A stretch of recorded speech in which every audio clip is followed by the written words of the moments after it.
어제 한 유튜버가 매니저 측이 법인카드를 과도하게 썼다라고 주장도 했는데요. 오늘 매니저 측에서 입장을 냈습니다. 박나래 씨는 두 매니저에게 법인카드를 각각 지급했습니다.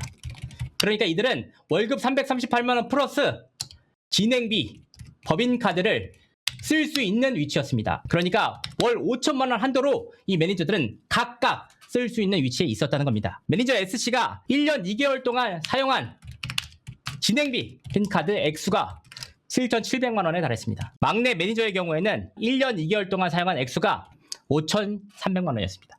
그러니까 1년 2개월 동안 두 사람이 사용한 법인카드 금액만 1억 3천만 원이었습니다. 박나래 씨가 고가의 물품을 사오라 라고 주문할 때 박나래 씨 본인 돈도 본인이 쓰는 비용도 카드에 포함될 수 있지 않느냐, 그래서 한번 확인해 봤습니다. 그랬더니 박나래 씨 본인의 법인카드 역시 있었다. 만약에 광고나 새 예능을 따온다면 접대비로도 충분히 쓸 수 있는 돈 아닙니까? 박나래 씨는 새롭게 찍은 광고는 단 한 건이었다. 매니저 S씨를 통해서는 단 한 건도 새 예능과 새 광고를 찍지 못했는데 7,700만 원이란 돈이 법인카드 비용으로 나갔다는 겁니다. 자, 이 유튜버는 이 사태 초반만 해도 박나래 씨의 굉장히 불리한 얘기들 많이 했는데 언젠가부터, 지난주부터였던가요? 다시 매니저에게 불리한 내용들을 쏟아내고 있습니다. 유튜버의 주장이고요. 우리는 이제 수사를 통해서, 경찰 수사를 통해서 시시비비가 가려져야 될 부분들을 좀 짚어보려고 합니다. 안 기자님. 일단 매니저 측은 저 유튜버가 주장한 얘기, 뭐 1.3억을 썼다 법카로, 사실과 다르다는 것 같아요.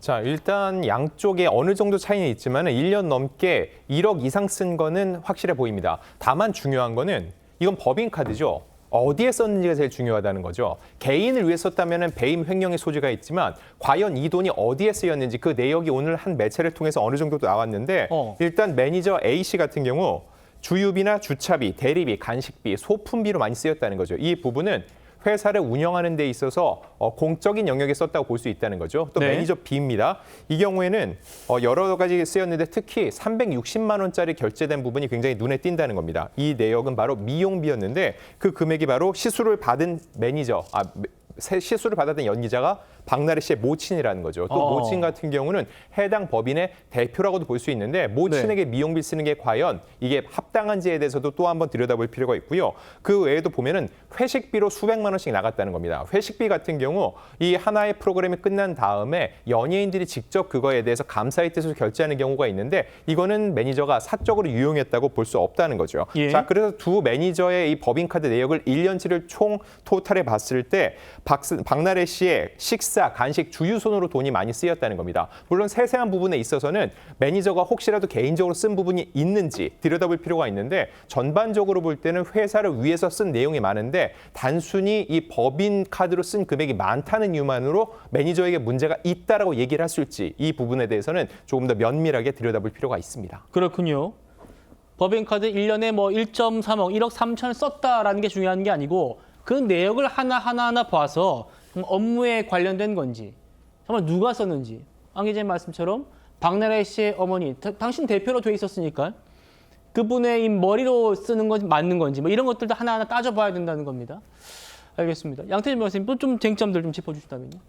그러니까 우선 이제 법카 1억 3천만 원을 누가 사용했는지가 결국 이제 진실 공방인데요. 그렇군요. 근데 사실상 이제 법인카드를 매니저 두 사람이 1년 2개월 동안 1억 3천만 원을 사용했다. 1억 3천만 원이 근데 모두 이 법인 영업과는 관계없이 개인적으로 이용했다는 주장이잖아요. 근데 법인의 실제 소유자가 사실 박나래 씨고, 근데 이제 그렇게 1억이 넘는 돈을 1년 넘게 사용하고 있다는 거를 박나래 씨가 과연 정말 몰랐을까? 그러니까 그 점도 조금 이제 검토해볼 만하고요. 근데 사실 또 저 매니저 주장도 1억 3천만 원이 모두 다 뭐 박나래 씨를 위해서, 박나래 씨의 뭐 그런 이제 프로그램을 위해서 사용했다는 건 아니고 그냥 그 중에서 일부 포함됐다라고 하기 때문에 또 매니저의 주장만 놓고 보더라도 일부는 또 개인적으로 사용한 게 있지 않을까라는 의문이 있는 건 사실입니다. 그래서 결국 저거는 이미 수사가 진행 중인 상황이기 때문에 수사기관에서 각 내역에서 개인적으로 유용한 부분이 있으면 그건 문제가 될 거고요. 또 그렇지 않은 부분이 있으면은 그거는 문제가 안 될 걸로 보입니다. 알겠습니다.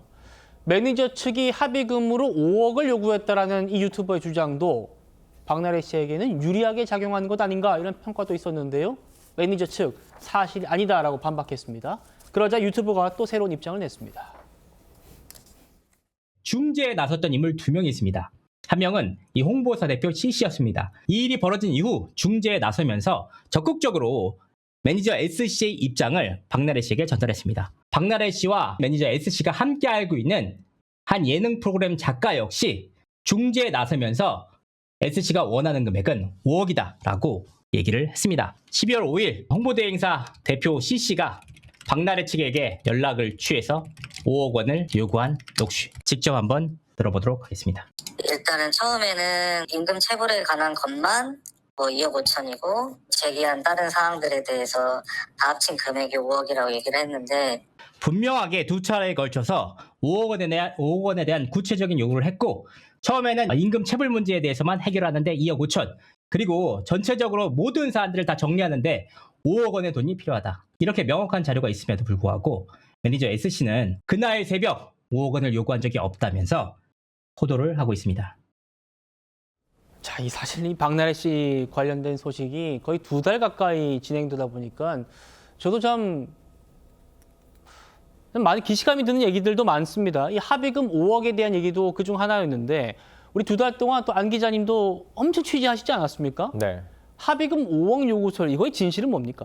자, 이건 초창기부터 나왔던 얘기인데 그렇죠. 실질적으로 그 매니저가 명시적으로 정확하게 박나래 씨에게 5억을 달라고 했는지 이 부분이 관건이라고 볼 수 있습니다. 일단 이제 홍보대행사 C라는 사람이 등장을 했는데 저 사람이 박나래 씨 입장을 어느 정도 전 매니저의 입장을 어느 정도 대변하는지 이거에 대해서 그리고 직접적으로 전 매니저가 저 홍보대행사 C씨에게 정확히 5억 원이라는 얘기를 해주세요로 했는지 이 부분에 대한 입증이 필요할 것으로 보이고요. 예. 저는 확인하기 위해서 양측이 주고받았던 합의서를 한번 확인을 해봤습니다. 12월 5일 날 오. 박나래 측에서 먼저 전 매니저 측의 합의서가 갔고요. 예. 12월 8일 날 전 매니저 측에서 자신의 입장을 담은 합의서 초안을 또 한 번 박나래 측에 보냈습니다. 예. 제가 확인한 양쪽의 합의서에는 금액이 전혀 없었습니다. 아. 즉 명시적으로 5억 원이 딱 쓰여 있는 문서적인 내용은 없었다는 거죠. 예. 그렇기 때문에 전 매니저는 5억이라는 얘기를 정확하게 얘기한 적이 없다라고 얘기를 하는 것으로 보이고요. 지금 나온 녹취록에서는 5억이라는 얘기가 저렇게 구두상으로 나왔는데 과연 저게 어느 정도 대표성을 띠고 그리고 입증할 수 있는 부분인지에 대해서는 이거는 법적 판단을 받아볼 필요가 있어 보입니다. 그렇군요.